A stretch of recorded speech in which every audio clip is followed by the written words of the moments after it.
Good morning, good evening, good afternoon, wherever you are. Welcome to In Bed with Lisa B, where I do reviews of different things on mental health. Basically, it's my life, and I'm trying to understand menopause, and I'm just inviting you guys along with me to see if you want to come along and understand why your brain's changing and why everything's changing around you and why you're thinking differently.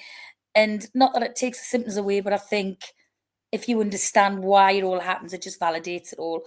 So this one is basically exploring menopause impact on the brain, which is a scientific, and this really, really fascinates me because it's not, all of these things that you're feeling, the anxiety, the depression, the strange things you've developed. Maybe it's the ADHD that you didn't know you have, that you were able to mask, but you can't anymore.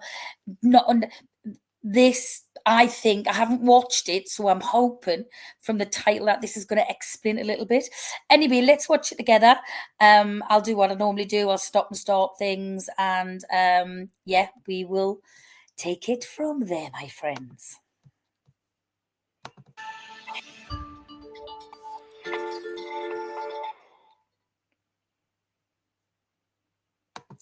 So I just want to pause that there because I want to take some time to read it. So menopause is a significant I can't even read that, transition that affects both the brain and the ovaries.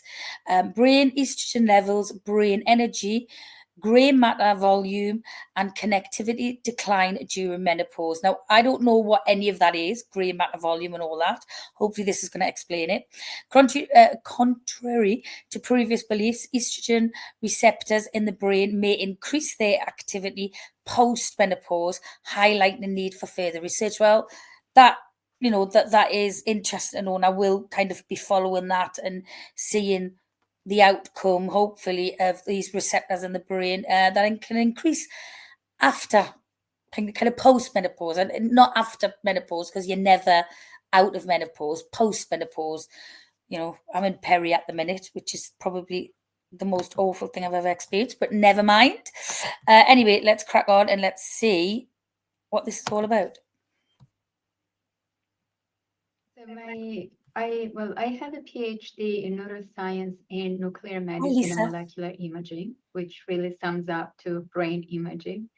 So I do a lot of brain scans for a living. And I moved to Wild Connect Medicine to launch the Women's Brain Initiative, first of all, where we're really trying to understand how brain health plays out differently in women than in men, with a strong focus on Alzheimer's prevention.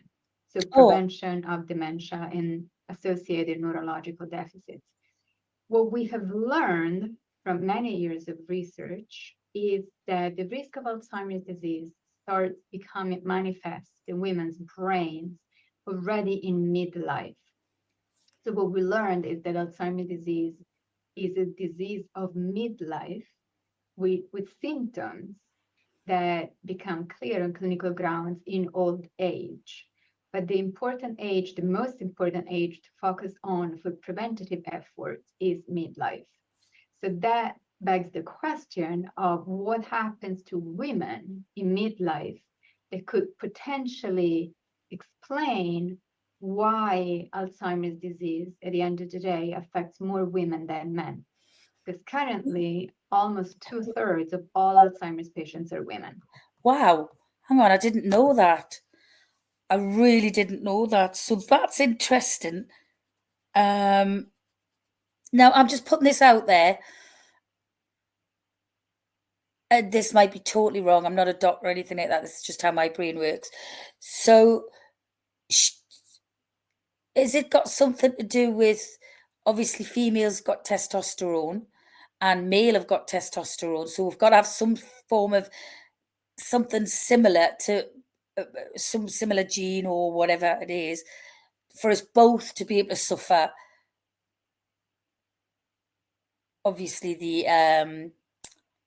Alzheimer's. However, could it be that the testosterone, the estrogen, lack of that doubles our chances of getting it? Maybe, I don't know. I'm not a doctor. Tell me what you think. Comment. Have you got a theory on it? Please do comment. Anyway, let's crack on. So it's really important to focus on sex-driven strategies also for Alzheimer's prevention. So what we've learned about the critical period of midlife is that menopause really impacts a woman's brain as much as it impacts a woman's ovaries.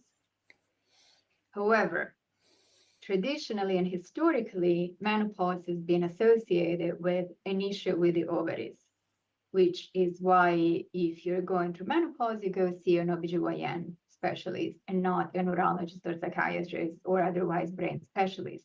But in reality, menopause is defined in science as a neuroendocrine transition. So a transition that impacts your neurological system as well as your endocrine system. And our main question. I just want to say it again. I can't help this. I can't help feeling the way I am. This is not me just having a bad moment or being sad or, feeling down because I'm getting older. This is knacking my brain up, and this is just messing with my brain. So yeah. Sorry, carry on, Lisa. Back in 2019 was what exactly happened in the brain as women go through menopause.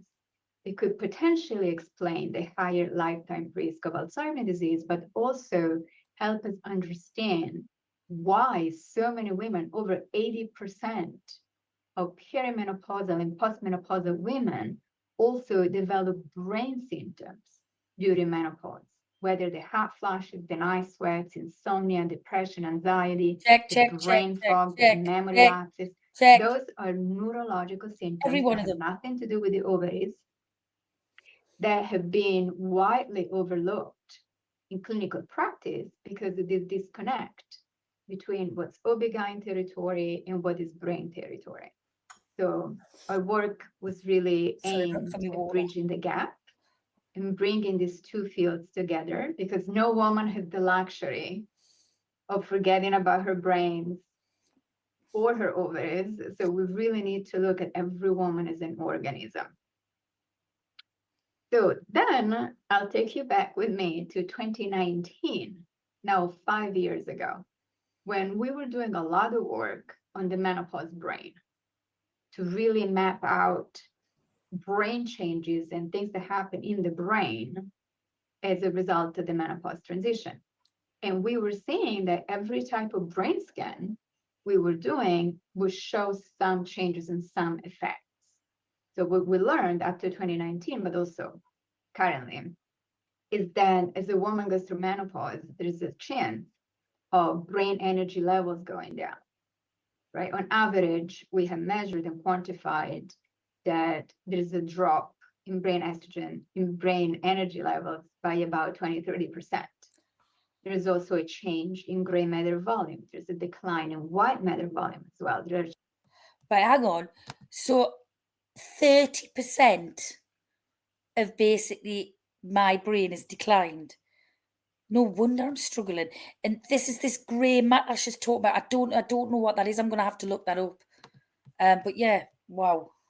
Changes in connectivity. There are changes in blood flow. There are changes in cellular energy. And the question has always been, why? What is driving? What part of menopause is driving these changes? And traditional theories really state that estrogen is the master regulator of women's brain health. Yes. It's a neuroprotective hormone, not just a sex hormone, that shields your brain from harm, supports cellular energy, supports connectivity, supports blood flow, supports immunity, reduces oxidative stress. It does a lot of beautiful things. So hang on a second. So think about it, right? Estrogen in a woman's brain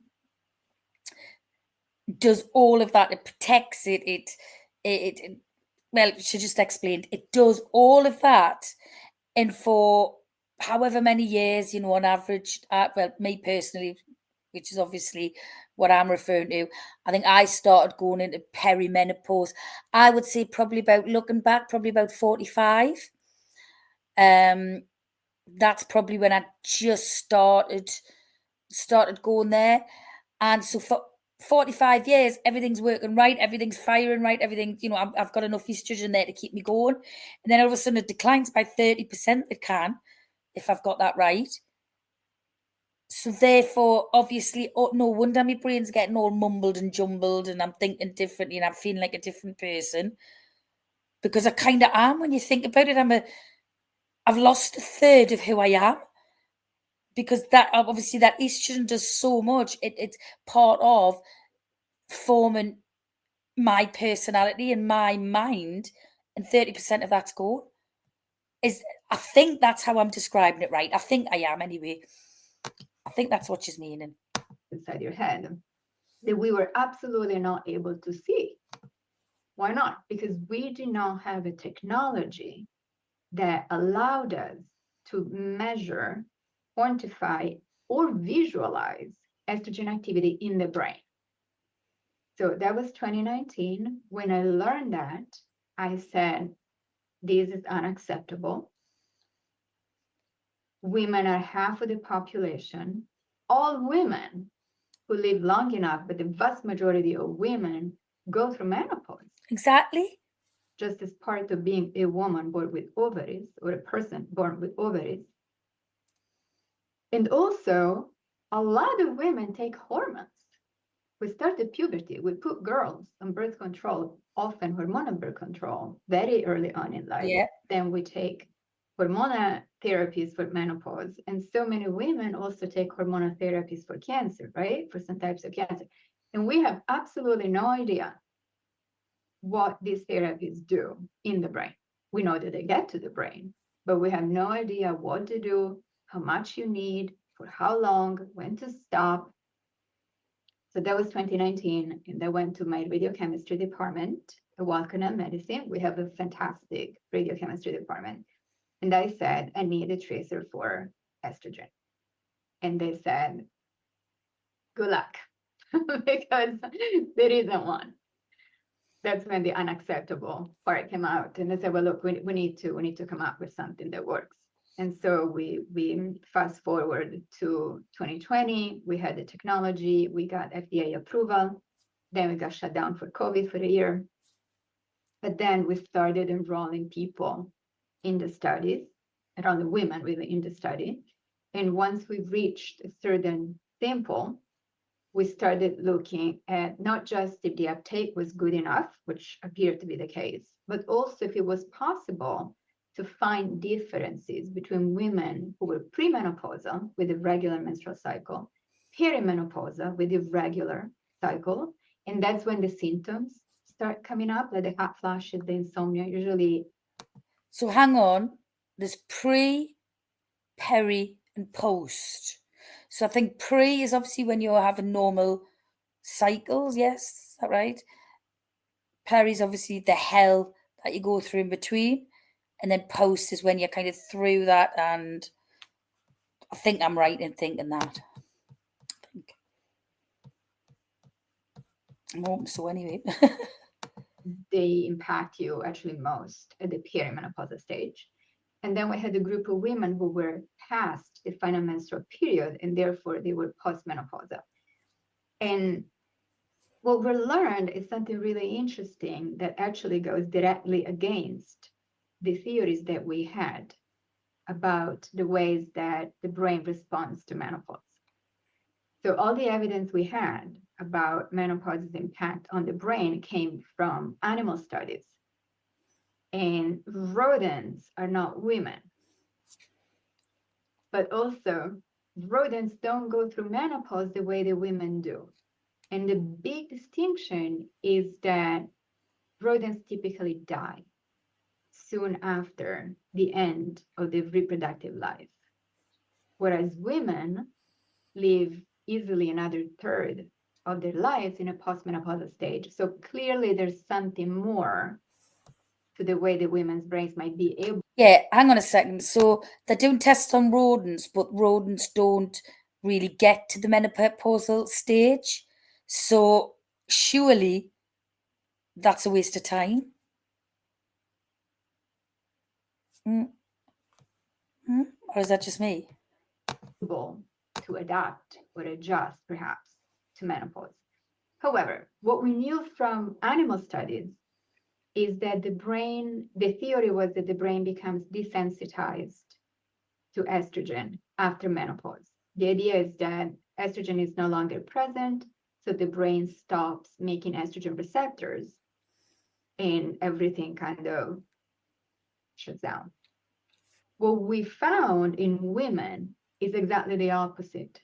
We actually get a stronger signal after menopause than before, up to 12 years past the final menstrual period. So what we are seeing is an upregulation of estrogen receptors a little bit throughout the brain, suggesting that the brain is still sensitive to estrogen, it still wants estrogen, and is in fact actively looking for estrogen, which was the main finding of the study. So we had two findings. Number one, it is possible to measure hormones inside the brain. This was the first ever successful study to show that it is possible to measure any hormone really inside the brain. We did estradiol, which is the most bioactive form of estrogen. And number two, that women who are past menopausal for up to 12, perhaps 15 years, their brains are still receptive to estrogen, which, of course, the next step is to test whether hormone therapies impact the signal. So that's really fascinating. So obviously, if the receptors are looking for the estrogen, but the estrogen isn't there anymore, is that the issue? This is what we're going to find out together. I think looking for videos and please do comment, and if you can comment anything below, and it isn't for algorithms or anything like that. It's genuinely just so I can pick out in the comments what you're saying, and then I can go and do research and try and find something on it. I mean, you listen. You might have switched off 10 minutes ago, which is fine.